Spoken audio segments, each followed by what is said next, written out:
Saya bilang sama Dedi, ada kalimat Iqra, ada kalimat Bismi Rabbik. Saya tanya sama dia, bro, cinta itu dari mata turun ke hati atau dari hati naik ke mata? Dia jawab, dari mata turun ke hati. Inilah kesalahanmu memahami agama.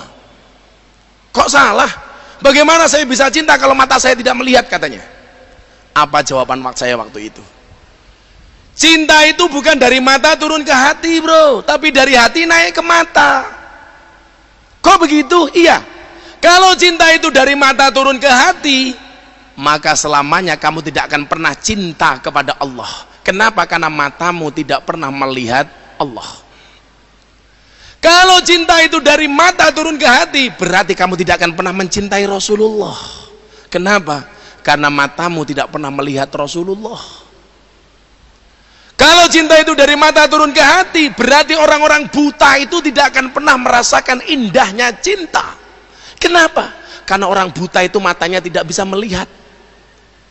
Tapi kalau cinta itu dari hati naik ke mata, kamu lihat tuh orang buta, walaupun nggak bisa melihat, matanya nggak bisa memandang, nikah meteng, bro, meteng. Karena hatinya cinta.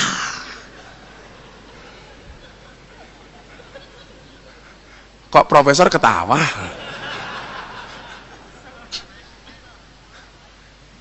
Pemahaman-pemahaman sederhana ini yang saya sampaikan kepada beliau. Terakhir kemudian seminggu sebelum masuk Islam, saya ditelepon jam 1:30 malam.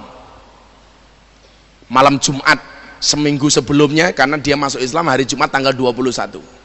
Dia telepon saya begini, bro, ngapa malam-malam kamu telepon? I will to be Muslim, katanya.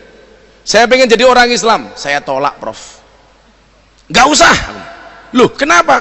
Jadi orang Islam itu berat, Ferguson. Berat, tak bilang itu. Cukup aku saja, tak bilang itu.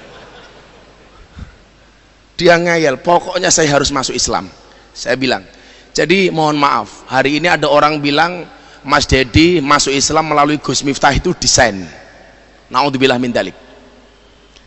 Dia mau masuk Islam melalui saya, Prof. Saya tolak. Saya bilang begini, saya teleponkan ke Istiqlal, ada imam besar namanya Profesor Nasruddin, silakan kamu saya antar ke Istiqlal. Enggak, dia bilang. You punya teman, kawan-kawan ustadz banyak, silakan kamu masuk dari pintu manapun kamu kehendaki. Dia bilang enggak. Semua acara televisi telepon, Prof. Gus, arahkan dong Mas Dedi masuk Islam melalui TV kami. Kami harus bayar berapa? Semuanya telepon.